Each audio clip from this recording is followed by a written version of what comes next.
Avant de commencer cette vidéo, je te rappelle que tu as tous les liens dans la bio à ta disposition, avec Medium, Twitter, Patreon, Noster et le canal Telegram. Donc cet amendement propose le remplacement de l'impôt sur la fortune immobilière par un impôt sur la fortune improductive et puis des actifs numériques type le Bitcoin. Salut à toi, c'est Guillaume de la Botchain et aujourd'hui je vais faire mon Jean politique. Bon, peut-être pas parce que personnellement je suis pas intéressé par ce milieu du tout parce que je sais que c'est juste un grand théâtre. C'est juste des acteurs qui ont un rôle, qui cherchent à pousser un certain narratif en fonction de ce qu'on leur demande et puis voilà. Mais là tout de même c'est quand même intéressant, très intéressant. Pourquoi? Parce qu'on se rend compte à quel point ils supportent pas en fait qu'il y ait certains individus qui s'en sortent tout simplement et arrivent à s'extirper de la matrice, j'ai envie de dire.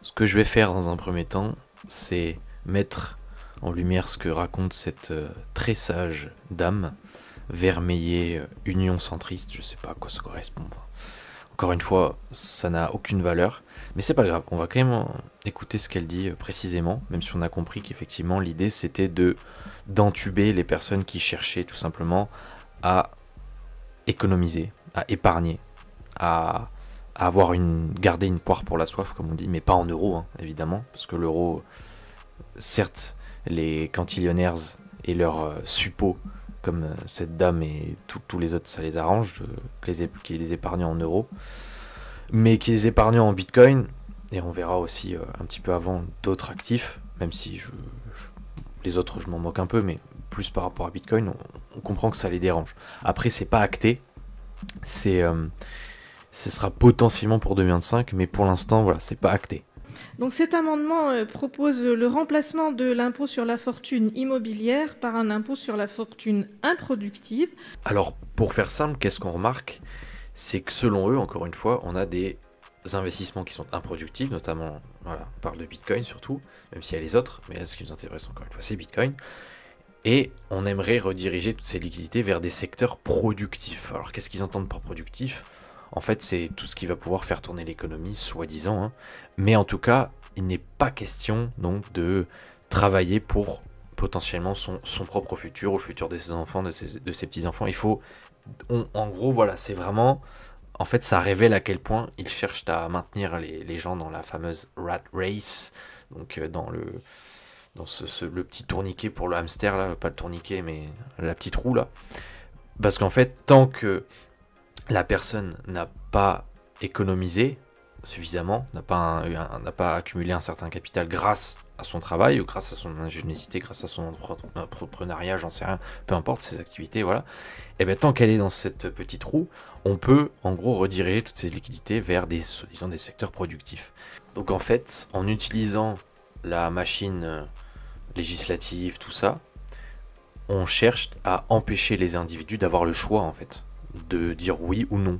Est-ce que je veux participer à ce petit jeu ou est-ce que non, je refuse? Comment? Eh bien, en faisant passer tout ce genre de loi, quoi. Donc à la fin, c'est une sorte d'étau.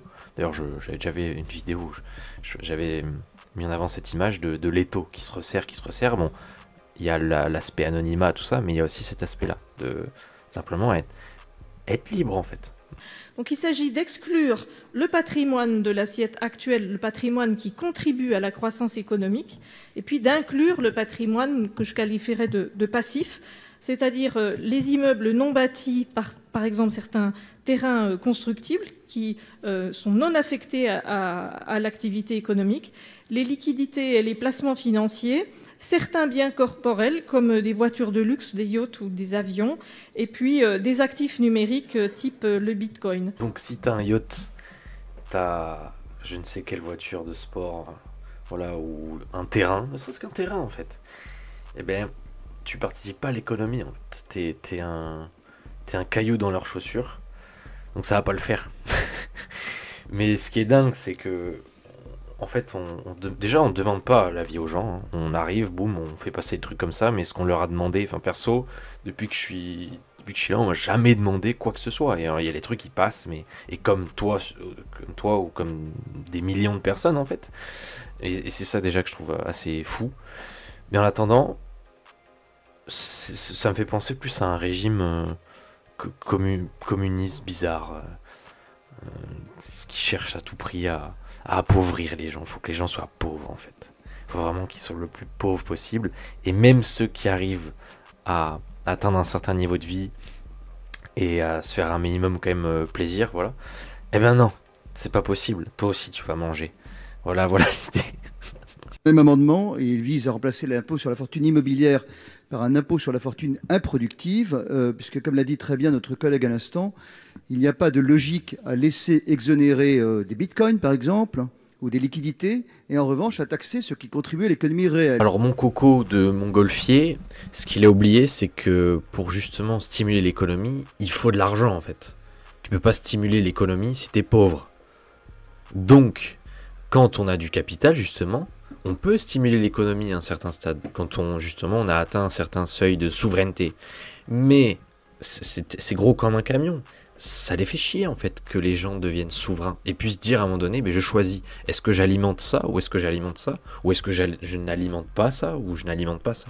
C'est pour à tout prix qu'en fait que les liquidités, à peine elles arrivent dans les mains de l'individu, elles soient, voilà, ils s'en débarrassent le plus vite possible. Ça fait penser justement à ce qui se fait dans certaines villes chinoises où en fait les liquidités sont gelées au bout de par exemple 30 jours si elles n'ont pas été dépensées. Pour vite qui se débarrasse des liquidités. Et voilà, donc ça non, c'est pas possible. On peut pas encore une fois différer la gratification. On peut pas avoir une vision long terme. Non, il faut direct balancer ses thunes. Voilà, et c'est vraiment living paycheck to paycheck. Donc c'est-à-dire que tu travailles pendant l'intégralité du mois, t'as ta paye, et il faut que tu claques tout direct, et tu recommences, et tu recommences, et tu recommences, et tu recommences, et tu recommences, et tu recommences.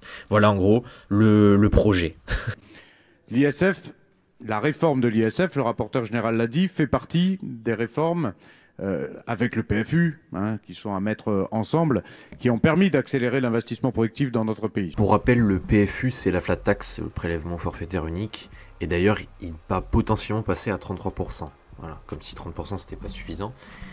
Ah, là, ce qu'on cherche à faire, c'est à tout prix trouver des liquidités où on peut pour maintenir le Ponzi. Parce qu'en fait, c'est un Ponzi. Le système monétaire actuel est un Ponzi, comme dans tous les pays qui fonctionnent avec la monnaie dette. Et les monnaies fiduciaires actuelles, sur l'euro, le dollar, tout ça, fonctionnent de cette manière. C'est-à-dire que en France, en plus, comme aux États-Unis, on a des déficits pas possibles. Et aussi, dans des périodes de temps très, très limitées, on va diluer la masse monétaire comme pas possible. Donc après, ça cause de l'inflation, perte du pouvoir d'achat des gens. Donc l'économie, petit à petit, on rentre en récession. Et là, on se dit, ah ben merde, comment on va faire pour maintenir ce Ponzi si les gens sont de plus en plus pauvres, si on continue à les paupériser comme ça? Eh bien, on va chercher la liquidité partout où on peut. Et après, on va s'attaquer donc aux gens qui ont un peu plus de moyens, aux gens qui sont un petit peu plus judicieux dans leur manière de dépenser, dans leur manière de prévoir, tout ça.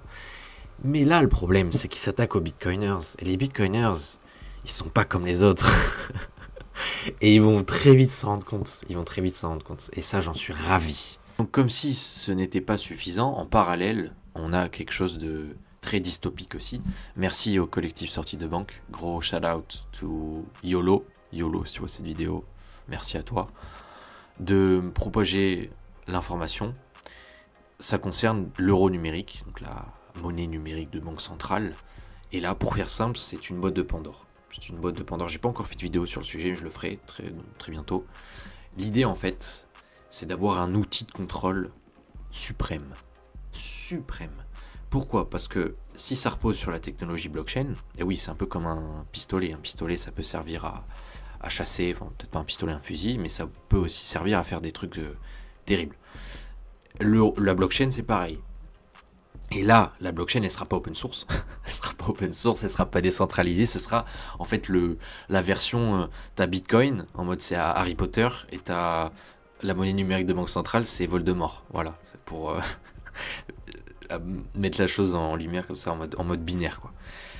Et donc, ils pourront, grâce aux contrats intelligents sur la blockchain, coder à peu près ce qu'ils veulent. Parce que là, encore une fois, la seule limite, ce sera l'imagination des personnes aux commandes, comme j'aime bien dire. Et voilà, et ce sera génial. On ne possédera rien et on sera heureux. Voilà, dès 2025, peut-être. Alors est-ce que ça passera en novembre 2025? Je sais pas, peut-être.